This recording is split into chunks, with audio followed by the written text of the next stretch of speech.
Eu vou começar contando o caso de uma paciente que, inclusive, diz ter sido diagnosticada com fibromialgia por alguns médicos. Essa paciente, ela apresentava uma dor difusa que se espalhava pelo corpo todo. Essa dor, então, ela começou de maneira localizada e depois, com o tempo, ela foi se espalhando para outras áreas, né? Inclusive, uma dor desproporcional ao estado físico apresentado. Ela já tinha feito diversos exames clínicos e nenhum deles havia uma alteração que justificasse. Alguns médicos diziam até ser coisas da cabeça dela, o que deixava essa paciente ainda mais chateada, porque ela relatava que nem os profissionais da área da saúde conseguiam compreender a queixa dela.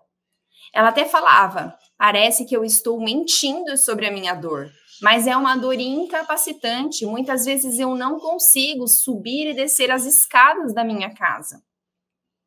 Essa paciente, além de apresentar dor no corpo todo, a dor era intensa e já acompanhava ela há mais de 8 anos.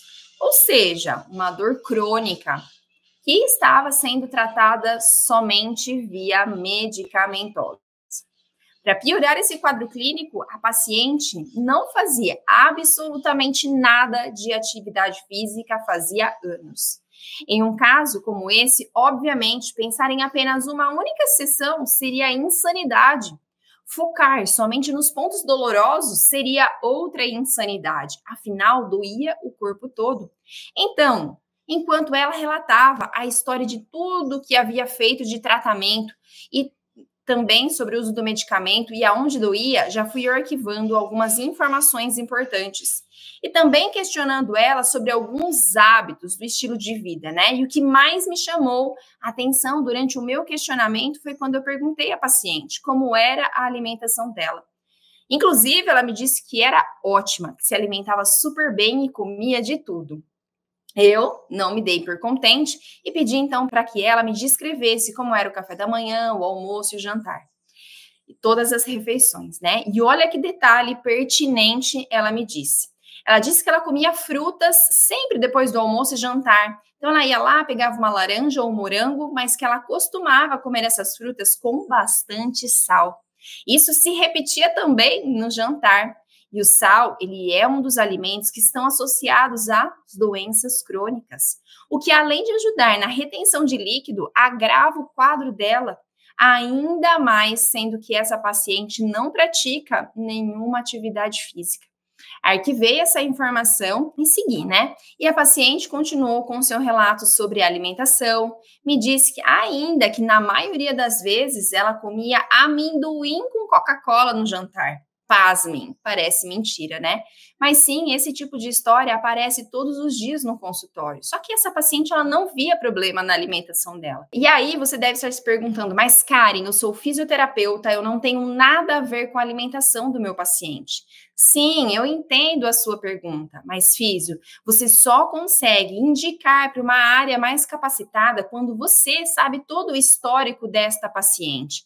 Então, o ponto 1 da minha avaliação, ela precisava urgente de um acompanhamento nutricional para ajudá-lo a ganhar consciência nessa prática diária.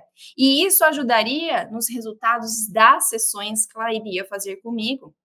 Parte 2 da avaliação, fazer o acompanhamento dessa paciente para amenizar as dores e começar a praticar atividade física, potencializando também ou potencializando ainda mais os resultados do tratamento dela, aquelas técnicas que estavam sendo aplicadas na clínica. E seguir, então, para avaliação física e também para a sessão. Uma paciente que apresentava muitas restrições, uma musculatura muito contraturada, falta de mobilidade e muitos pontos dolorosos. E durante a avaliação física e também da sessão, eu já vou observando e já vou pensando como é que eu vou orientar essa paciente para um plano de tratamento. Eu vou construindo essa ideia ao longo da sessão. Nesse caso, era necessário fazer um acompanhamento mais longo, porque nitidamente essa paciente ela precisava de um suporte profissional da área da saúde monitorando as atividades dela. Então, eu sugeri a essa paciente 8 sessões, sendo uma vez por semana. Recomendei que ela passasse pela nutricionista o quanto antes e orientei alguns movimentos em casa diariamente para começar a preparar o corpo para a prática de atividade física.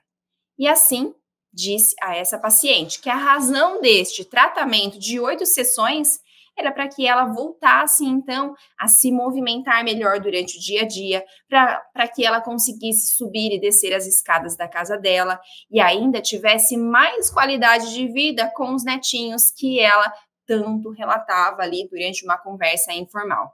Então, o corpo dela pedia ajuda. Me lembro que essa paciente, ela ficou extremamente feliz.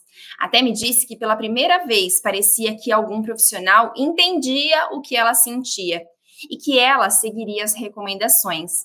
E assim, segui então acompanhando ela durante 8 semanas com resultados impressionantes, porque a base de tudo isso é que a paciente entenda que faz parte de uma vida melhor, faz parte da saúde, viver melhor, comer bem, se movimentar, reduzir o estresse na medida do possível.